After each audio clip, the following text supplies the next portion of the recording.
Hello everyone, good evening. States of matter के lecture number 1 में हमने देखा था what are the general properties of the solids, liquids as well as gases, और इनके बीच में क्या होता है comparison. At the same time we now know that there are 5 types of interactions between the constant particles of the matter, that are dipole-dipole interaction, dipole-induced dipole interaction, third one is here dipole-ion interaction, and now the fourth one today we have to see, that is nothing but London dispersion forces. Students, this is a very different type of interaction.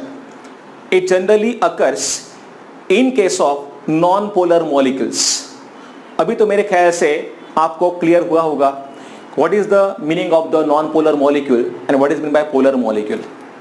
Yes, you are right. The molecules in which there is no charge separation takes place, they are called as a non-polar molecules. For example, the molecules like benzene we can say here. So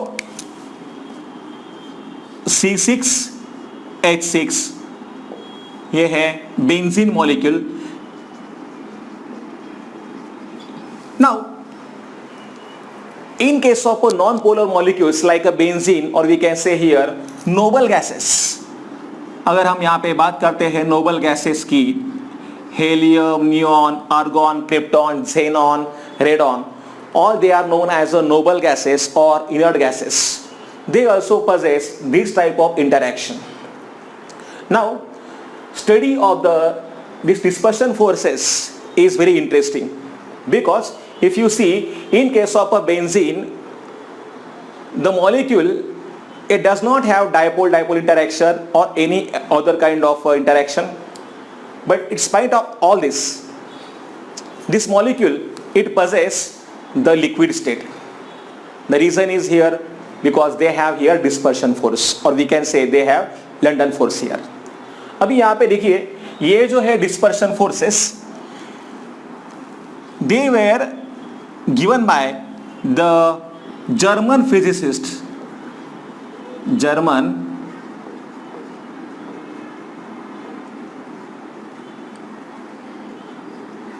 जिनका नाम था Fritz London. In 1930 he given some assumptions regarding the dispersion force. That's why इनका नाम अभी हम देते हैं London forces. So they are also known as a London forces here. You know that they are also known as van der Waals forces. इन्हें हम लोग van der Waals forces के नाम से भी जानते हैं.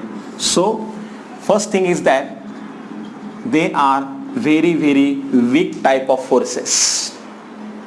Okay, and so overall we can say it has 3 names: London forces, dispersion forces, or we can also call them as van der Waals forces. Actually it is present in case of non-polar molecules. 2 non-polar molecules, when they will approach each other, then the forces of attraction as well as forces of repulsion will be present there. क्योंकि आप जानते हो कि अगर 2 atom भी होते हैं approach एक दूसरे के पास, तो क्या होता है, there is a force of repulsion as well as force of attraction is there. जैसे कि इलेक्ट्रॉन के बीच में क्या होगा, see for example I will tell you know that कि अगर यहाँ पे मैं कहूँगा ये एटम है पहला वाला, और ये है उसके इलेक्ट्रॉन्स, और ये है nucleus, and suppose this is the other atom and having the nucleus as well as electrons. तो जैसे ये 2 एटम जो है अप्रोच होंगे, तो यहाँ पे क्या होगा, इलेक्ट्रॉन के बीच में यहाँ पे रिपल्शन होगा. Same here there will be repulsion, यहाँ पे भी होगा repulsion. At the same time यहाँ पे होगा attraction, because charges are opposite. So in this way we can say here force of attraction as well as force of repulsion they will develop. तो ऐसे में क्या होता है, there is the presence of dispersion force, और we can say here London force here. Now the reason is that यहाँ पे मैं अगर आपको कहूंगा कि they have instantaneous dipole moment.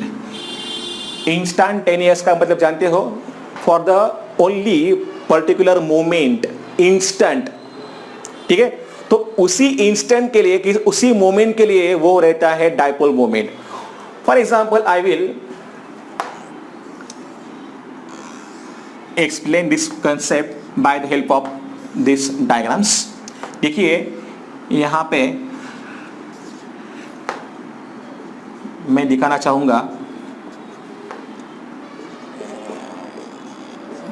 ये diagram. Okay, suppose now this is an atom having one electron only और यहां पे है न्यूक्लियस।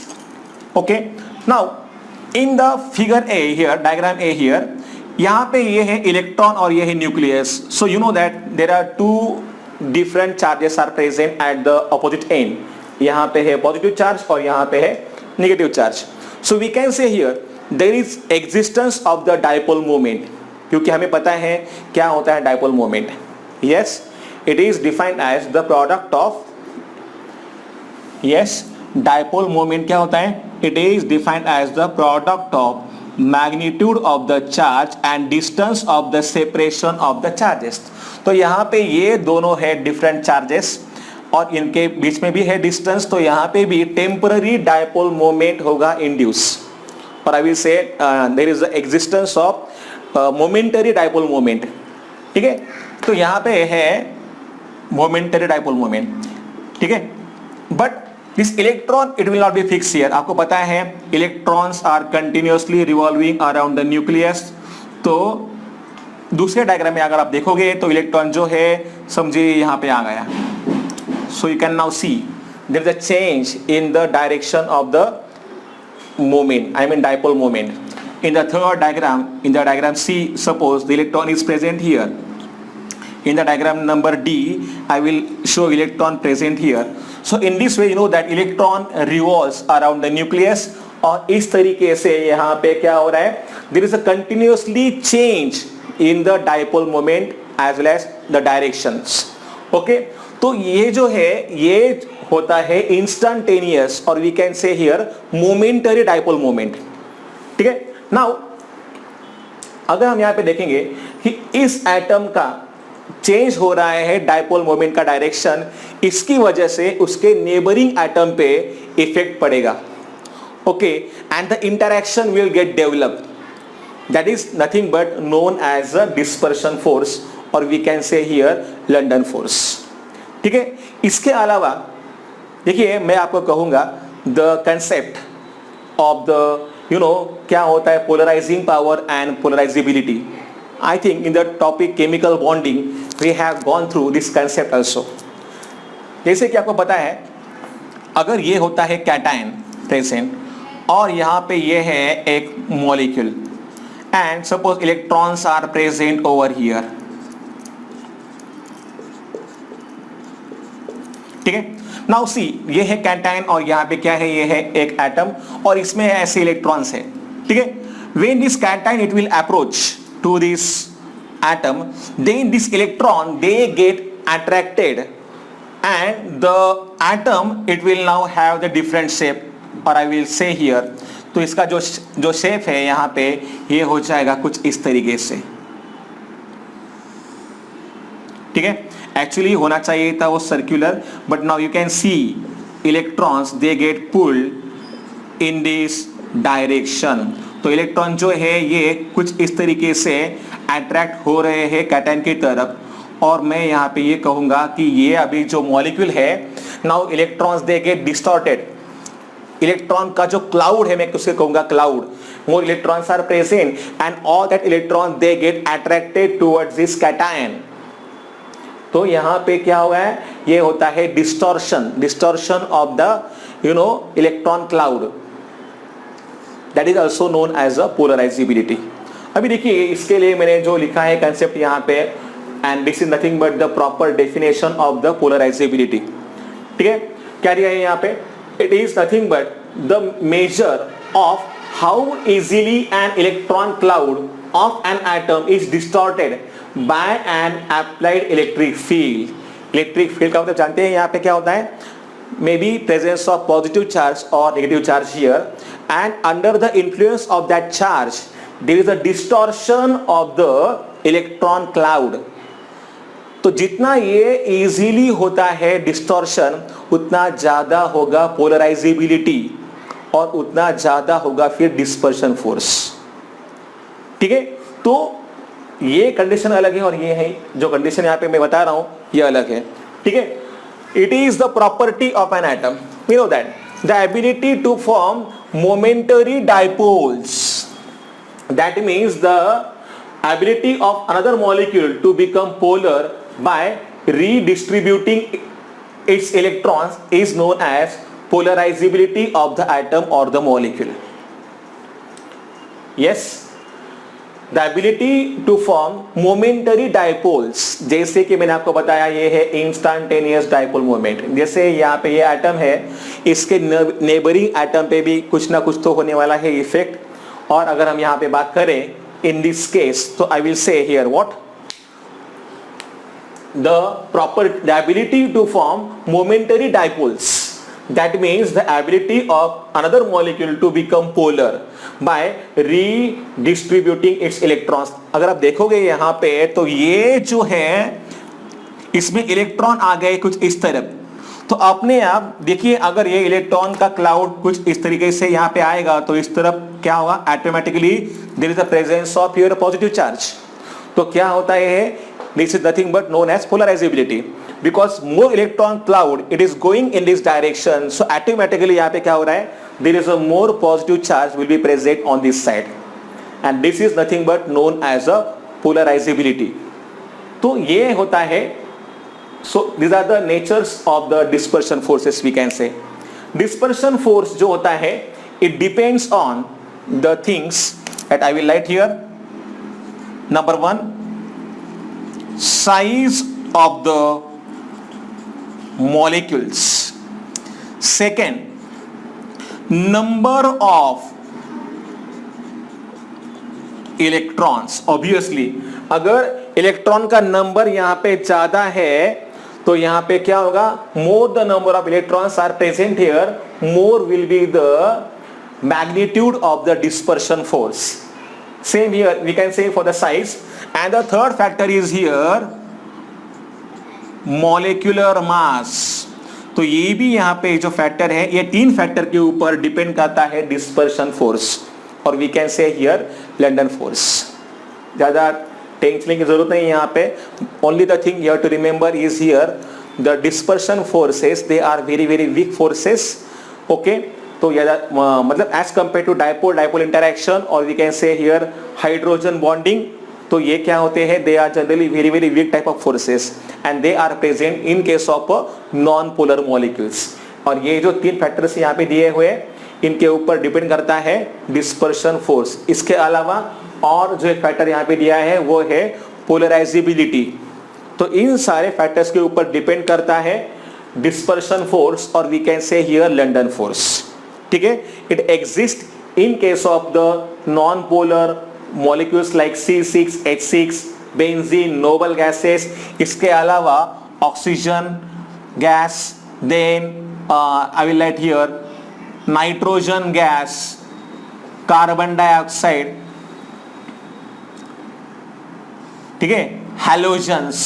तो इनके बीच में भी जो भी होते हैं, मतलब जो भी है non polar molecules like Cl2, Br2, तो Cl2 भी is also an example of a non polar molecule. तो ऐसे ये जो है नॉन पोलर मॉलिक्यूल्स इनके अंदर क्या होता है, there is a presence of here dispersion force, और we can say here London force. ठीक है, remember this interaction it is known as a van der Waals force also, and it's a very very weak type of interaction। Now one more thing is here I want to tell you, dispersion force जो होता है it depends on the length of the carbon chain। see, for example I will write here pentane। देखिए I will write first of all n pentane, normal pentane, 1 2 3 4 5. See actually 10 10 आपको पता है it has 5 carbon atoms, so I will write here like this. The valency of carbon is 4, so everywhere I have to show it like this. n pentane का मतलब होता है normal pentane, जब सभी carbon atoms normal chain में present होंगे without any carbon branch, that is known as a normal pentane. तो ये है यहाँ पे n पेंटेन जिसका बॉइलिंग पॉइंट है 309 kelvin. I think 309 point something is there. Yes, 309.4 kelvin is there. Okay, and the other molecule is nothing but here neopentane. Neopentane.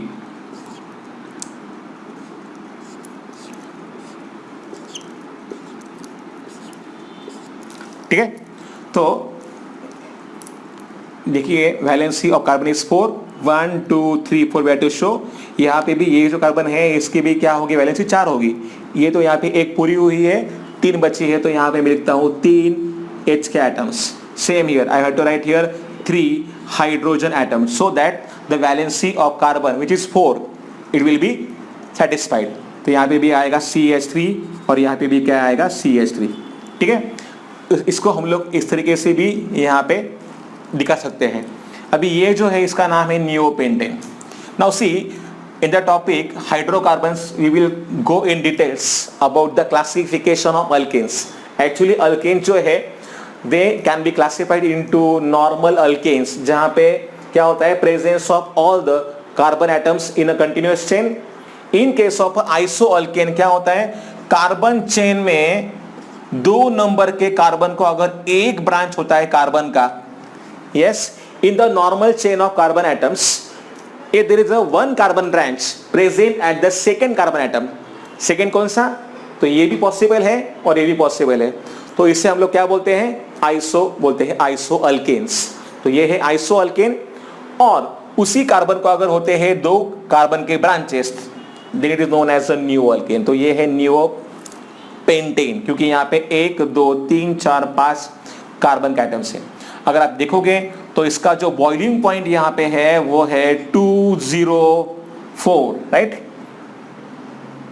No 282, I am sorry, 282.7 kelvin. Now you can C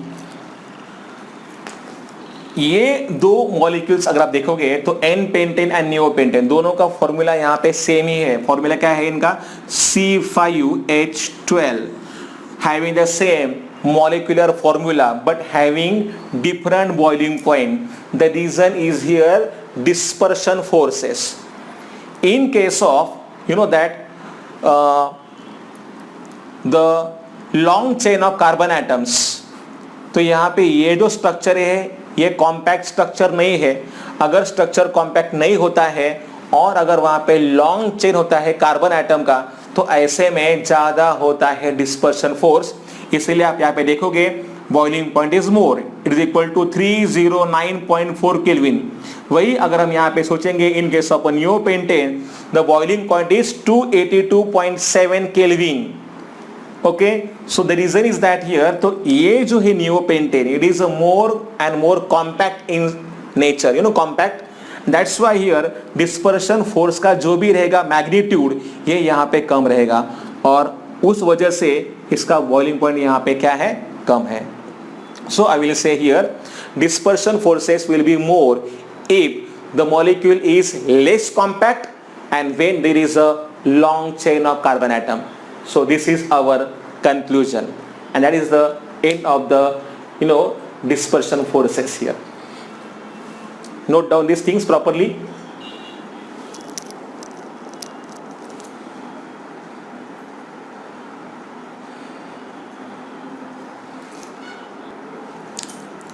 Now the fifth one interaction is hydrogen bonding. I will say it is a type of dipole-dipole attraction in which we can say hydrogen atom is bonded to more electronegative atom. So it's a kind of a dipole-dipole attraction in which hydrogen atom is bonded to more electronegative atom. ठीक है? So अगर मुझे बताना है इसके strain के बारे में तो मैं ये कहूँगा it is more stronger as compared to dipole-dipole attraction as well as dispersion forces, but it is weaker as compared to true covalent bonds as well as ionic bond. So we can say about the hydrogen bonding. Now चलिए देखते हैं कुछ उसके examples. HF molecule is there, you know that. मेरे ख्याल से इसके पहले भी हमने ये एग्जांपल लिया है.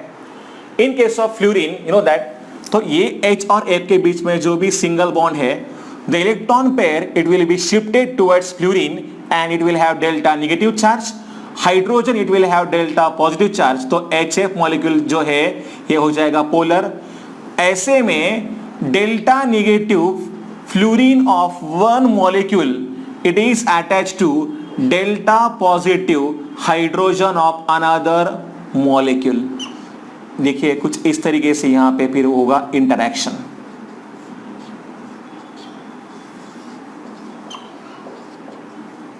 तो ये जो है interaction, yes, delta positive H atom of one molecule it is attached to delta negative atom of another molecule. So this is the interaction that is known as a hydrogen bonding. ठीक है. दरअसल यहाँ पे जो भी bond present होता है it is present in between hydrogen and oxygen, or we can say here hydrogen and fluorine, or hydrogen and nitrogen we can say, because these three atoms they are more electronegative atoms. ठीक है. Other examples we can give, it is nothing but water. So H2O के लिए देखिए क्या होता है. In case of water I will say oxygen will have delta negative charge and hydrogen it will have delta positive charge like this. तो यहाँ पे ये हुआ पहला water molecule. ठीक है. Then this oxygen atom of one water molecule it is attached to delta positive hydrogen of another water molecule like this.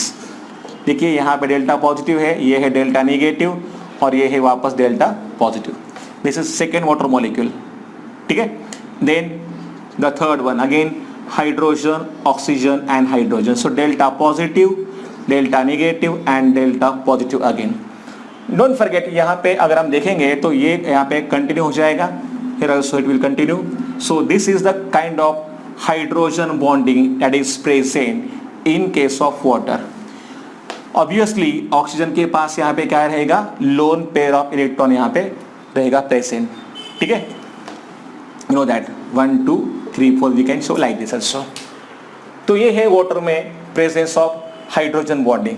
In case of ammonia similarly we can show ammonia molecule. Yes, NH3 molecule will be like this. Hydrogen will have delta positive charge and nitrogen will have delta negative charge. Same here.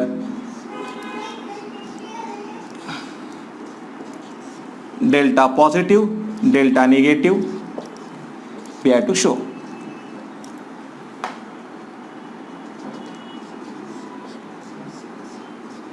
So ammonia molecule it will also possess here hydrogen bonding. Remember nitrogen will have delta negative charge. तो ये है the special kind of force that we can say here hydrogen bonding. So ये है इनके बीच में hydrogen bonding. अगर मुझे लिखना है इसका डेफिनेशन क्या है, definition of hydrogen bonding. So I will write here the electrostatic force of attraction between positively polarized hydrogen atom of one molecule and highly electronegative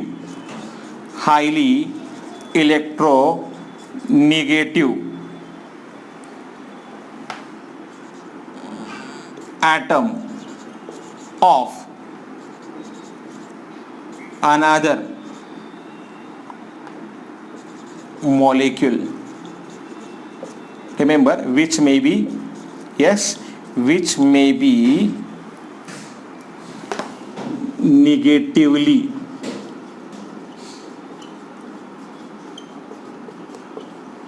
charged. It's called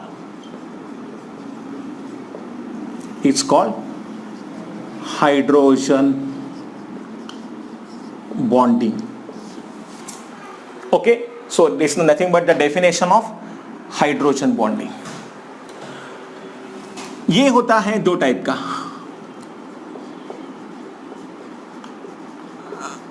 intermolecular hydrogen bonding, and the second one is here I will write intramolecular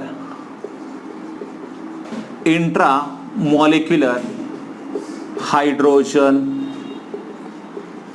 bonding. Okay, so inter molecular का मतलब जो होता है, all this examples they are nothing but the examples of inter molecular hydrogen bonding. Means this kind of hydrogen bonding is present between two different molecules. It is present in the two different molecules. And अगर मैं यहाँ पे बात कहूँगा intra molecular की, तो यहाँ पे प्रेजेंस होगा हाइड्रोजन बॉन्डिंग का with in the same molecule. For example देखिए यहाँ पे ethylene glycol CH2OH, obviously oxygen will have delta negative charge, H will have delta positive charge. ये है delta negative और ये है delta positive. Now if you see here, the presence of hydrogen bonding is there between the delta positive H atom of the same molecule with the delta negative atom of the same molecule. Now within the molecule there is a presence of here hydrogen bonding. So I will say this is an example of intramolecular hydrogen bonding. So ये होता है present, this hydrogen bond is present within the molecule. This hydrogen bond is present between two different molecules. Okay, और इसके जो examples है ये सभी example किसके हैं? All this are the examples of intermolecular hydrogen bonding we can say. देखिए, what are the effects of this hydrogen bonding? मतलब अगर किसी मॉलिक्यूल में प्रेजेंट होता है हाइड्रोजन बॉन्ड तो इसका क्या होगा इफेक्ट, देखते हैं. See for example I will say water is the molecule having hydrogen bonding. तो H2O मॉलिक्यूल का अगर आप देखोगे तो इसका बॉइलिंग पॉइंट यहां पे होता है 100 डिग्री सेल्सियस. वही अगर हम यहाँ पे एग्जाम्पल लेते हैं एसीटोन का, यू नो दैट एसीटोन, इसका जो बॉइलिंग पॉइंट यहाँ पे होता है ये है just 56 degree Celsius. Girls specially you must be knowing about the acetone. It is nothing but the nail paint remover जो होता है ना, उससे आप लोग क्या बोलते हो, thinner. That is nothing but the acetone.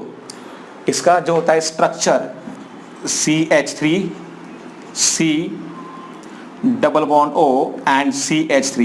This is the structure of the acetone. देखिए इन दोनों के बीच में इतना डिफरेंस है. Water is having the boiling point 100 degrees Celsius because of the presence of hydrogen bond here. In case of acetone, there is absence of such a kind of hydrogen bonding. That's why its boiling point is very very less. इसका मतलब क्या होता है? Hydrogen bonding की वजह से पता क्या होता है? Boiling point it will increase. Obviously अगर जब भी हम वाटर को बॉईल करेंगे तो क्या होगा? You will supply the heat. Okay, and that heat it will be required to break all this bonds. ये बॉन्ड तो यहाँ पे ब्रेक करने ही होंगे. इसके अलावा ये जो होता है presence of hydrogen bonding, all that hydrogen bonds they should be broken. That's why more energy will be required. ठीक है, तो ऐसा कोई भी मॉलिक्यूल आप ले लो जिसमें प्रेजेंस है हाइड्रोजन बॉन्ड्स, तो ऐसे जो मॉलिक्यूल्स होते हैं इनमें ज़्यादा होगा boiling point. More energy is required to break the hydrogen bonds during boiling and hence boiling point of such molecules it will be high. ये है इसका पहला effect. Then the liquids which are having hydrogen bonding, they generally do have highest or high, I will say here, viscosity. Yes, ये property क्या होता है इसके बारे में हम जानेंगे, इसी चैप्टर में जानेंगे and in the next topics. ठीक है, फॉर एग्जाम्पल आई विल से ग्लास पता है आपको? ग्लास म्हणजे काय? काच. Glass is an example of a super cool liquid. Or I will say it is the liquid having the highest viscosity. Yes, the ability of the liquid. अभी that generally honey, honey म्हणजे मध जे असतं, honey जो होता है, it is a very very viscous, और ये इतना जल्दी फ्लो नहीं हो पाएगा. The reason is that it is more and more viscous. Water it is less viscous. जैसे हम उसको नीचे गिराएंगे तो क्या हो जाएगा? बह जाएगा. So this is the property that is known as a viscosity. तो due to the presence of hydrogen bonding here there is a increase in the viscosity. Okay, you know that this bonding it is also present in case of the proteins as well as nucleic acids. That's why it determines the structures of the proteins as well as nucleic acids. आपको पता है ना DNA, RNA क्या होता है? Deoxyribose nucleic acid and RNA क्या होता है? Ribose nucleic acid. तो ये होते हैं प्रेजेंट हमारी बॉडी में. There is also presence of the H bonding in between these molecules, and it's very very essential in the determination of their structures. So overall we can say this much about the hydrogen bonding only. So that is the end of the this fifth type of interaction. Note down these things properly in your notebook. Now let's see the next topic here, intermolecular forces and thermal energy. Students, क्या होता है यहाँ पे thermal energy? So I will say here thermal energy is nothing but it is a measure of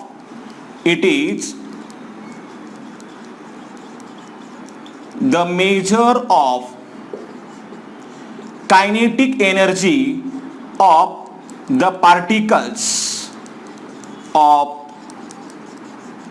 matter and which arises due to the movement of the particles. ये तो आप लोगों ने पढ़ा होगा फिजिक्स में.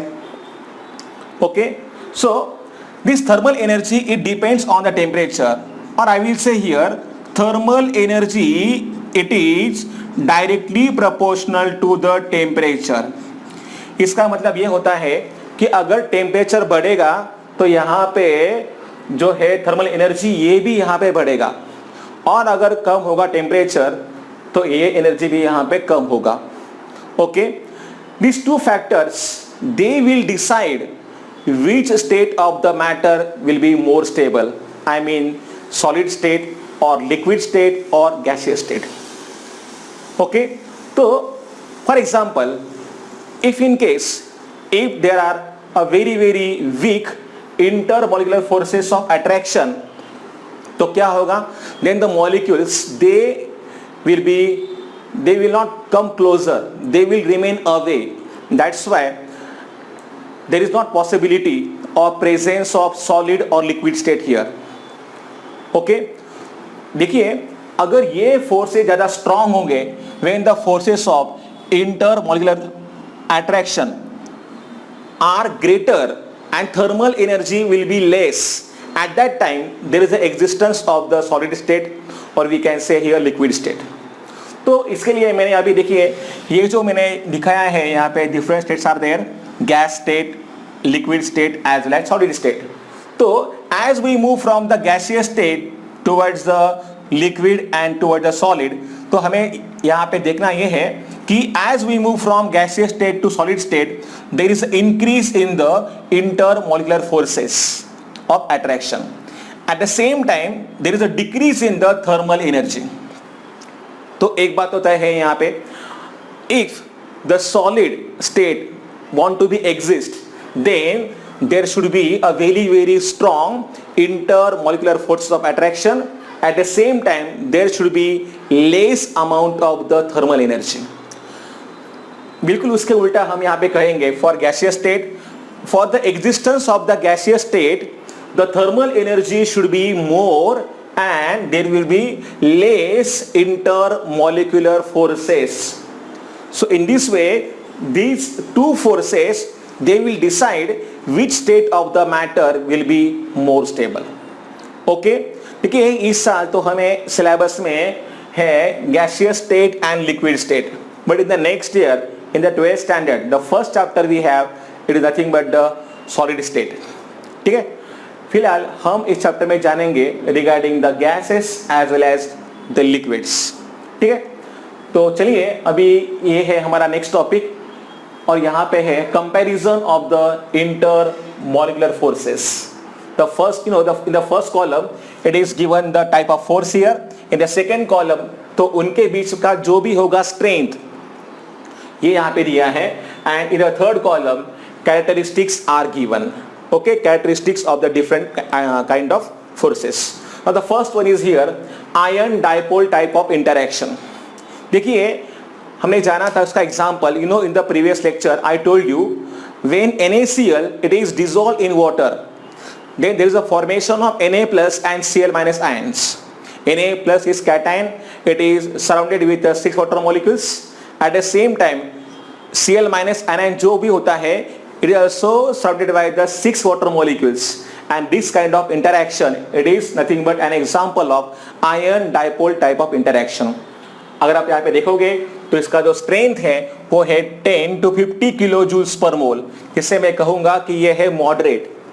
It is not so much strong and not so much weak, so it's a moderate.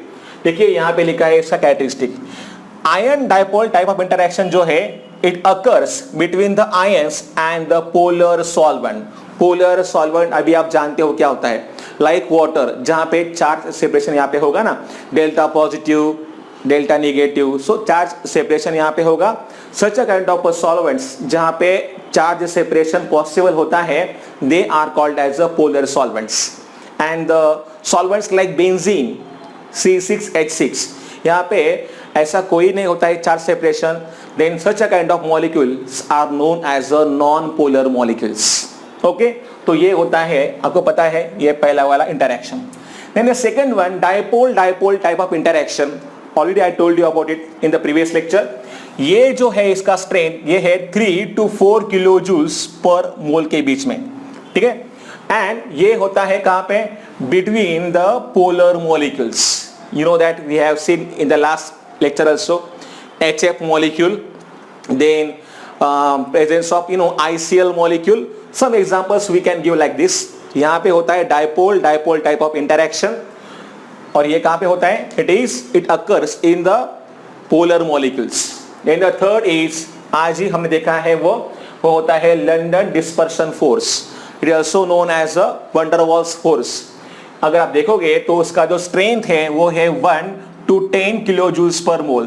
तो मैं कहूंगा ये दोनों जो है ये है वीक टाइप ऑफ इंटरैक्शंस।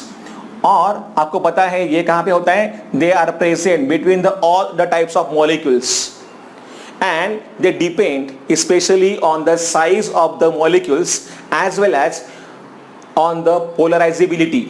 तो यहां पे हमें ये ध्यान देना है, ठीक है। So and then next one is here hydrogen bonding. इसके बारे में भी हमने आज जाना क्या होता है वो। नाउ इसका जो है स्ट्रेंथ वो है 10 to 40 kilo joules per mole and this will occur between the OH molecule, I mean oxygen and hydrogen bond and nitrogen और H के बीच का bond at the same time HF bond. तो यहाँ पे जरूरी है कि एक एटम होना चाहिए more electronegative and the other one is hydrogen, तभी यहाँ पे पॉसिबल है hydrogen bonding. So these are the 4 kind of interactions और we can say here intermolecular forces, they exist between different constituent particles. ठीक है, मेरे ख्याल से आज हमें यहाँ पे रुकना चाहिए। बाकी जो अभी नेक्स्ट टॉपिक होगा हमारा, we have to see regarding the gases and in the next lecture we have to see the Boyle's law, Charles law, Avogadro law and many other laws of the gases. ठीक है, till the time I will say good bye and see you in the next lecture.